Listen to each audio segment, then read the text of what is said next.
Вітаю вас, друзі, підписники та відвідувачі мого каналу. В цьому випуску я буду вести мову про те, як оточення впливає на наше життя. Ми часто чуємо цю тезу, і вона насправді доведена експериментально. Ті, хто поруч із нами, визначають, куди ми йдемо. Але я дивлюся на це ширше. До оточення належить і вся інформація, яку ми споживаємо. Колись до епохи всесильного інтернету це були книжки. Для мене вони стали тим середовищем, яке сформувало мене як особистість. І сьогодні я хочу поділитися цим досвідом, розповісти, як читання певної літератури змінювало мій світогляд у різні періоди життя. Тож, знову з вами я, Сергій Макаренко і життєві історії. Сідайте зручніше, приступаємо до розповіді. Зараз багато хто взагалі не читає. І хоча з радянських часів панував міф про найбільш читаючу націю, тобто совєтський чоловік, насправді це була суспільна пропаганда. Більшість людей, якщо й читали, то розважальні журнали з картинками, як то «Український перець» чи «Російськомовний крокодил». Газети ж з їхніми нудними статтями про партію, надої та перегоняння Заходу просто заміняли сучасну стрічку новин.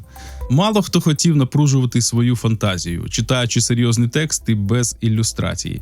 Я ж навчився читати досить рано, ще до школи, і вже в першому класі був одним із найкращих у читанні на швидкість. Дало це користь, принесло це користь чи ні, не знаю. Моя ж любов до книг почалася з казок, але не з коротеньких історій типу «Колобка», там «Лисички-сестрички», а з об'ємних змістовних казок народів Сходу.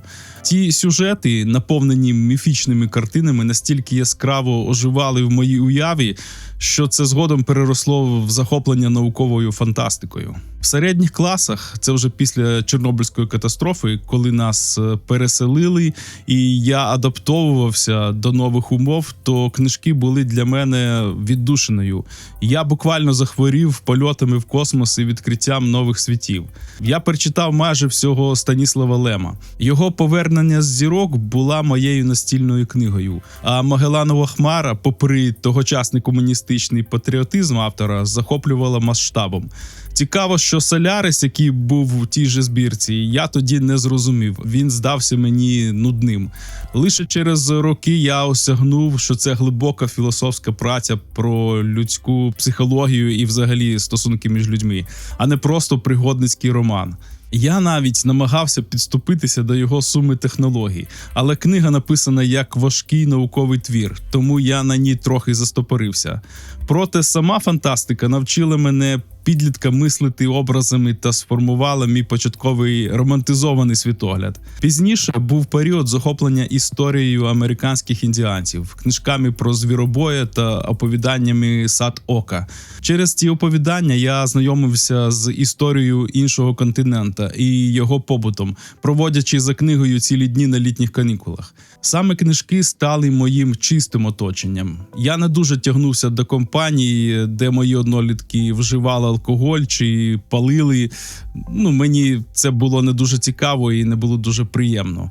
І мені було набагато цікавіше їздити на велосипеді або занурюватися в чергову історію в книжці. Так, ці книжки, література формували мій світогляд, мою фантазію, уяву, але мій перший справжній посібник із саморозвитку з'явився у мене десь на початку 90-х років, якраз перед розвалом Совка.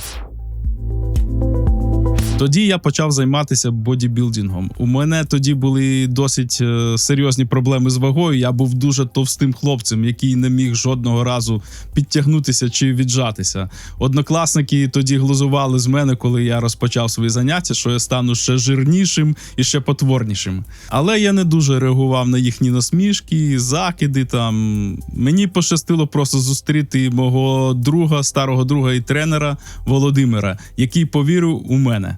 І, до речі, ці заняття мене вберегли від раннього вживання алкоголю, тютюну і взагалі від не дуже гарних компаній.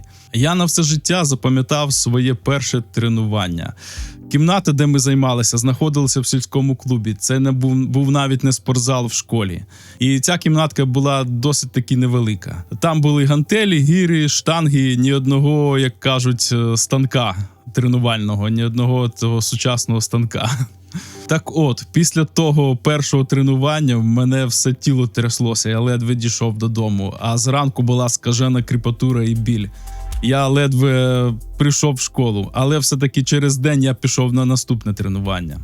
В цьому випуску я зачеплю тему спорту, бо я планую записати окремий випуск про спорт в моєму житті. Отже, мені до рук потрапив журнал Джо Вейдера «Система будівництва тіла». Я купив цей журнал в Чернігові на ринку. Він був запечатаний у плівку і коштував чимало грошей. Цей журнал було надруковано, звісно, російською мовою, тому що тоді ще був Совєтський Союз. І от, по дорозі додому в електричці я просто залип у нього. Це не був розважальний журнал, це була серйозна робота про метаболізм, анатомію та цикли тренувань. Оскільки в селі не було ніяких протеїнів, я замінював їх дитячим харчуванням малиш із гречаною мукою. Розмішував його до стану сметани і таїв зранку і ще й ввечері. Результат від споживання цієї суміші був, до речі, дуже добрий. Попри те, що там досить таки велика складова була жирів, але юний організм, метаболізм і систематичні тренування дали своє. І перед армією я важив 95 кілограмів, і це фактично була м'язова вага. Об'єм біцепса був тоді у мене під 50 сантиметрів, і під час циклу тренувань на масу я робив жим лежачи, тобто в мене 4 було підходи, по 6 разів це 105 кілограмів штанга. На біцепс я тоді тягнув більше 50 кілограм і присідав 115 кілограмів зі штангою. Ця книга, чи, можливо, більше це журнал-посібник, навчила мене системності, якої не знайдеш у сучасних інфо-циганських курсах. До речі, цей посібник є в вільному доступі в мережі інтернет в форматі PDF, на жаль, російською мовою. Армія ж принесла мені інший досвід. Там я вперше прочитав книжку Віктора Суворова «Резуна. Визволитель». Для мене це був культурний шок, тому що буквально недавно розпався «Совок», і тут мені трапляється в руки в армії така книжка.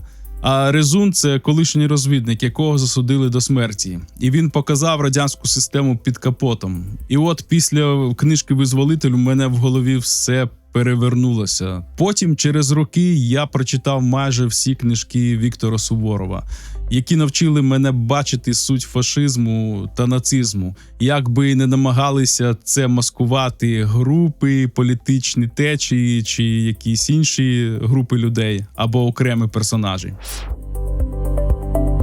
Але давайте повернемося до книг по саморозвитку. Згодом я натрапив на «Магію ранку» Гела Елрода. Книгу так хвалили у Фейсбуці, що я вирішив спробувати. Я придбав цифрову версію цієї книги, почав її читати і вирішив практикувати. Отже, я почав прокидатися о 4 ранку і виконувати всі рекомендації, які приведені в цій книзі. Я витримав півроку. Результат був, але ціна виявилася для мене занадто високою. Після 5-ї вечора я був абсолютно виснажений емоційно, наче в депресії. Аналізуючи цей досвід, я зробив висновок, що книга побудована на жорстких маніпуляціях. Автор обіцяє диво і гарантований успіх, використовує прийоми, що викликають почуття провини, якщо ти не дотримуєшся його рутини. Він ігнорує біологічні особливості людей, нав'язуючи думку, що тільки ранок – це шлях до щастя. Це чистої води бізнес на емоційному тиску. Я вчасно зупинився і повернувся до свого природнього ритму. Хоча деякі корисні навички, як то планування, в мене ж все-таки залишилися. Далі я зачитаю конкретні приклади маніпулятивних чи, можливо, навіть сектантських закликів, тез із книги «Магія чудового ранку». Не наукові твердження, а саме ті формулювання, які можуть впливати на сприйняття і створювати нереалістичні очікування чи емоційний тиск. Я їх виписав і приводжу не як виправдання автора, а як те, що може маніпулювати увагою і мотивацією. І особливо в контексті жанру self-help, самодопомоги, де гра мотивації часто межує з нав'язуванням ідеї єдиного правильного шляху. Отже, абсолютні формулювання про зміну життя. У книзі часто повторюється теза: Книга здатна змінити кожну сферу твого життя, трансформувати твоє життя швидше, ніж ти думав. Такі твердження працюють не як порада, а як обіцянка дива, яка створює емоційне очікування успіху без достатніх причин. Це типова стратегія self-help маніпуляції. Далі, гарантований успіх. У деяких описах, продаючих текстах, звучить формулювання приблизно так. Це найпростіший спосіб гарантовано досягти всього, чого ти коли-небудь хотів. Слово «гарантовано» тут не підкріплено жодними реальними або статистичними доказами. Це маркетинговий трюк, що підсилює віру читача, замість того, щоб збалансовано сформувати очікування. Йдемо далі. Викликати почуття, що ти не там, де маєш бути. У книзі, як і у багатьох мотиваційних текстах, використовується риторика на кшталт: якщо ти не практикуєш цю рутину, ти просто не розкрив свій потенціал. Хоча реальних гарантій цього немає. Цей прийом активує почуття провини, створює відчуття особистої недосконалості, підсилює залежність від системи автора. Це не суть рекомендації, а мотиваційний тиск. Наступний гачок. Постановка ранку як єдиного правильного часу. Автор наполягає: ранок – це найважливіший час для досягнення щастя, успіху, продуктивності. Я не заперечую, можливо, саме для автора та й для багатьох інших людей воно саме так і є. Але це не універсальна істина. Не всі люди біологічно ранкові, не всі можуть організувати час під ранкову рутину. Існують люди, які встигають більше ввечері або в інший час. Такий підхід ігнорує індивідуальні відмінності і може створювати враження, якщо ти не прокидаєшся рано, ти неправильно живеш. Це психологічний тиск, а не факт. Одне з моїх улюблених – афірмації як секрет трансформації. My favorite. Велика частина роботи побудована на афірмаціях, позитивних твердженнях про себе. Звісно, афірмації мають місце в психології, але є два моменти маніпуляції. Часто вони подаються як секрет успіху, хоча ефективність залежить від контексту і дії людини. У поданні автора вони звучать так, ніби саме повторення фраз змінює реальність, хоча це більше м'яка психологічна підтримка, ніж механізм змін. Це не помилка виконання афірмацій, але подання їх як таємниці успіху – маніпуляція. Далі. Емоційний надрив у формулюваннях. У деяких маркетингових описах книги та зв'язаних текстах звучить: уяви персональну мрію, що вона вже починає змінюватися, твій новий розділ життя вже відкритий. Це психологічний прийом, спрямований на створення емоційного відчуття потреби, а не на конструктивний план дій. Подібні фрази не мають об'єктивної основи, але ефективно впливають на емоції. На основі всього цього можна зробити підсумок, де саме маніпуляція. Отже, ці фрази мають три спільні ознаки. Вони обіцяють універсальні та гарантовані результати. Вони апелюють до емоцій, а не діючих механізмів. Вони стирають межу між можливістю змінити життя та обов'язком це зробити так, як каже автор. Це не прямі сектантські заклики, книга не створює культ чи організацію, але це дуже типовий маніпулятивний стиль self-help літератури, який створює емоційний тиск на читача, зміщує фокус із реальних дій, контексту, особистих обставин на універсальні обіцянки результату. Підсилює ілюзію, якщо ти це зробиш, все зміниться.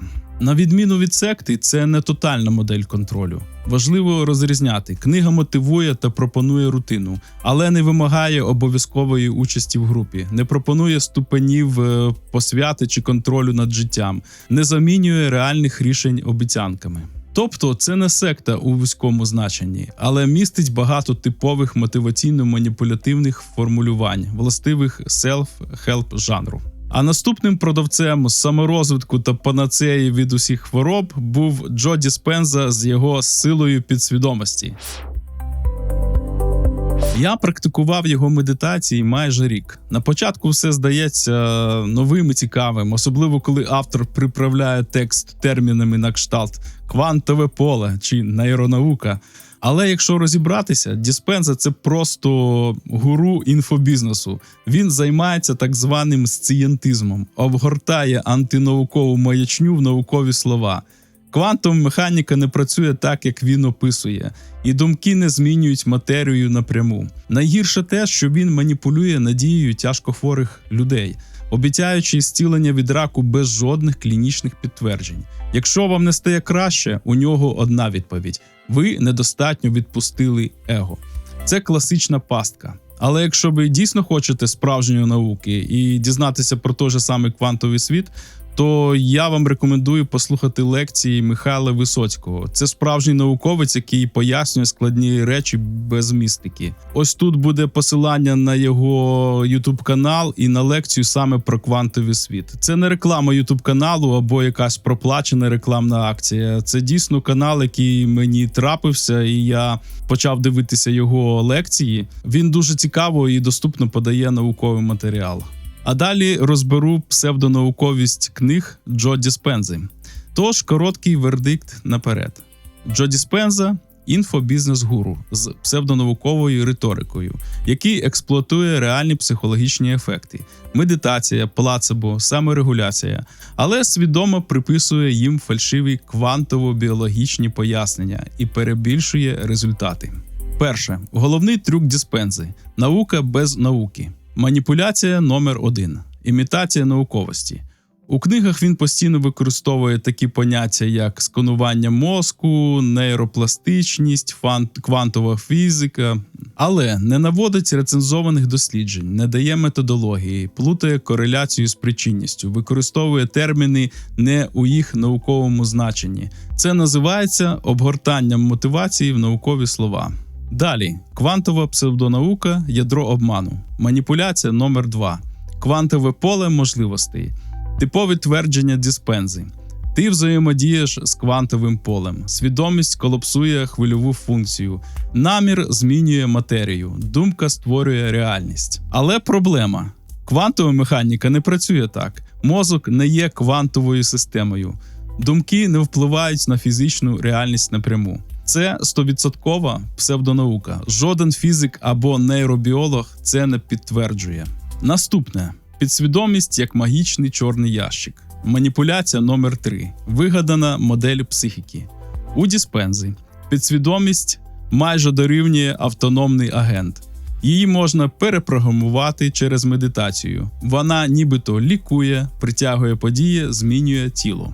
У науці немає такої структури, як підсвідомість у цьому сенсі, а є неусвідомлені процеси, автоматичні реакції, умовні паттерни.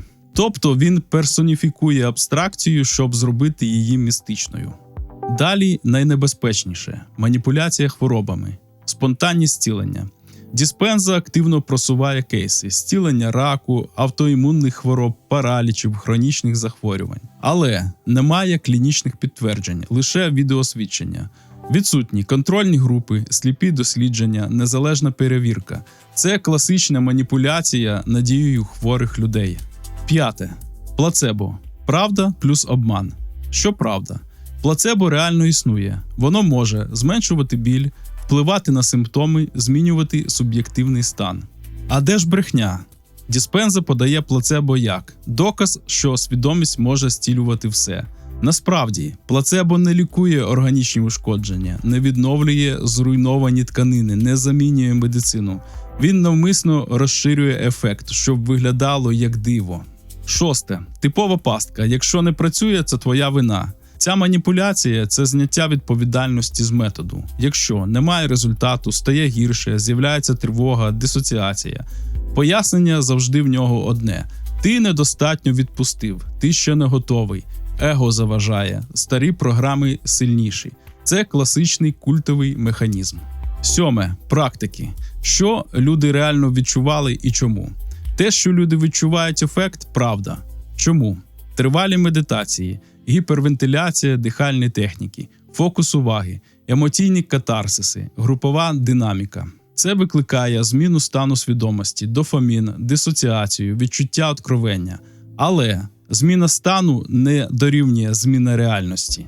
Постає питання, чи він інфобарига? Так, і ось чому. Факти.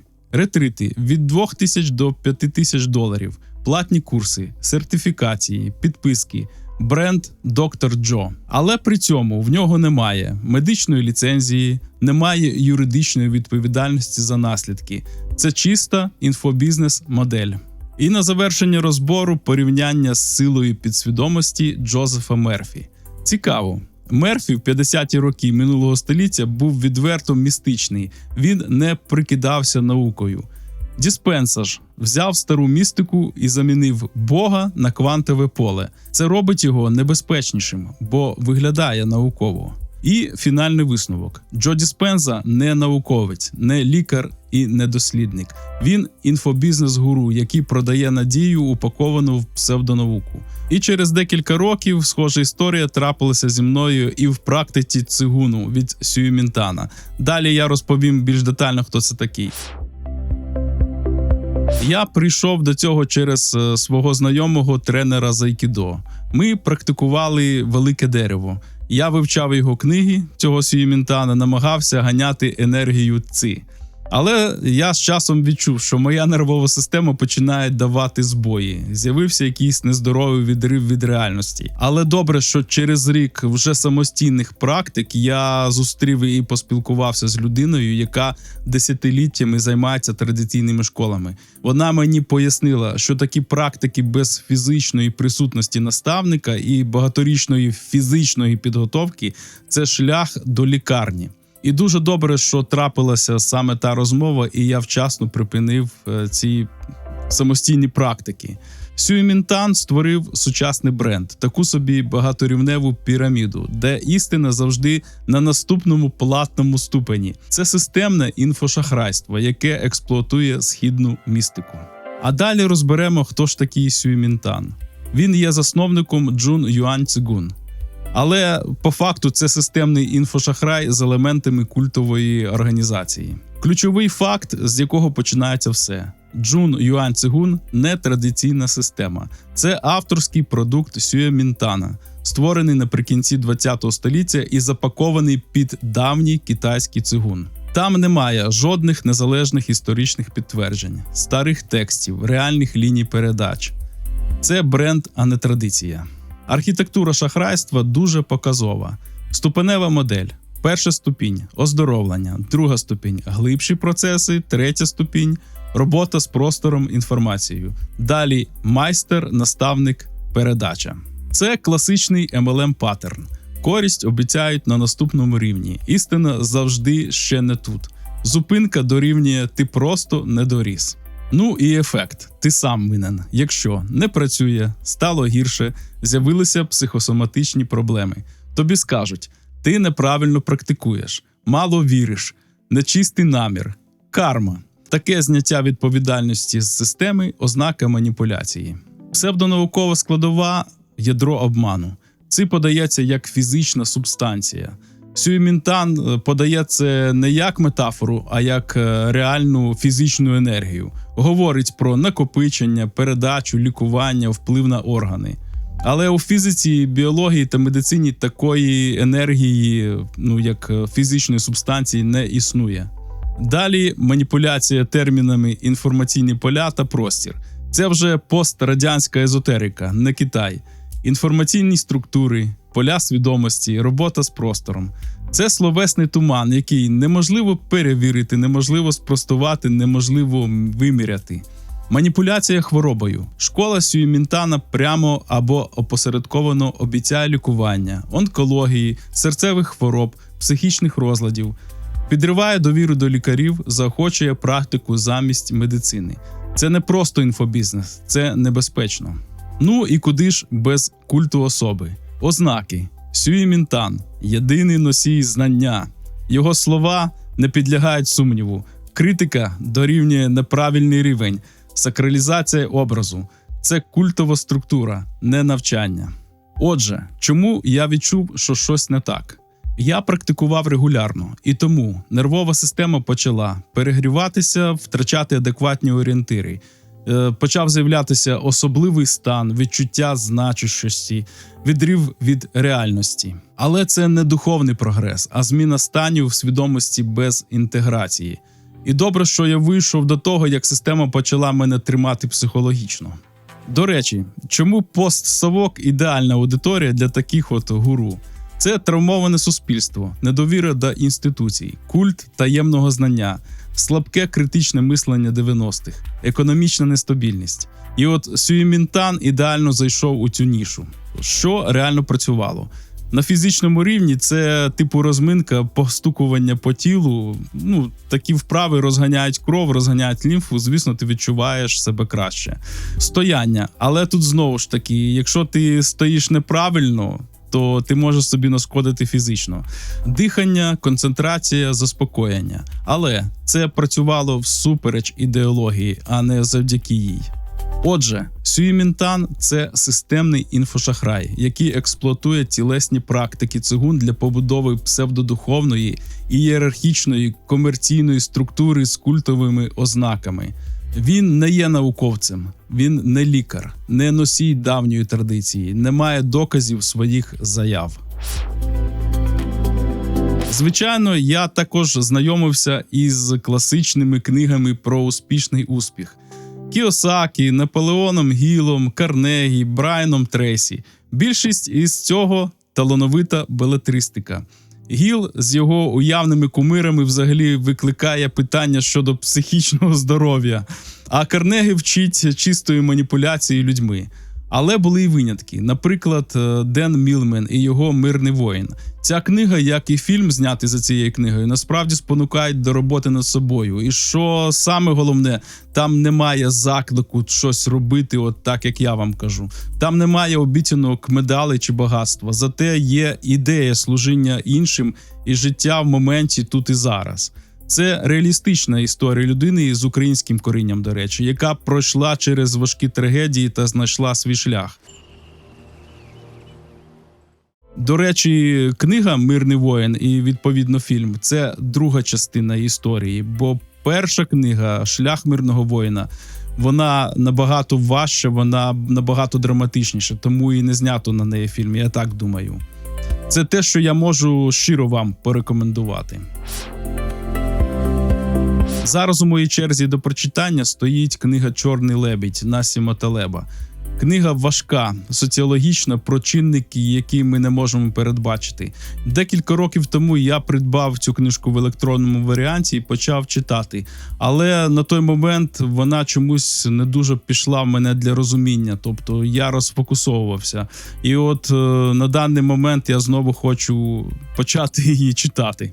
Отже, підсумовуючи весь свій досвід, я для себе зрозумів просту річ. Саморозвиток – це не про чарівні методи і не про швидкі результати. Це про помилки, досвід, висновки і поступове зростання. Проблема починається тоді, коли псевдонаукові і маніпулятивні книги та курси використовують просто для збагачення, прикриваючись красивими словами. Це нечесно і часто дуже небезпечно. До речі, те саме стосується і гри кешфлоу. Вона може бути корисним тренажером мислення, навчати приймати рішення, розуміти базові фінансові принципи, комунікацію і переговори. Але коли хтось намагається натягнути цю гру на реальне життя і продає це як універсальний рецепт, це може закінчитися катастрофічними втратами. Те ж саме з медитаціями і різними енергетичними практиками. Просто сісти, закрити очі і заспокоїти думки – ось, на мою думку, справжня і нормальна медитація. Але складні візуалізації, образи і практики без контролю і критичного мислення можуть реально нашкодити. До всього цього варто ставитися максимально тверезо. У цьому випуску я поділився з вами власним шляхом читання і практик, через які пройшов, і своїм головним висновком. Перед тим, як щось практикувати, варто чесно запитати себе, для чого мені це і що я насправді хочу отримати. Якщо чіткої відповіді немає, краще не лізти туди взагалі. Це моя суб'єктивна думка і мій досвід. А кожен, звісно, вирішує сам. Дякую вам, що додивилися до кінця. Сподіваюся, ця розповідь була для вас корисною. А з вами був я, Сергій Макаренко і «Життєві історії». Бережіть себе, будьте здорові і до наступної зустрічі!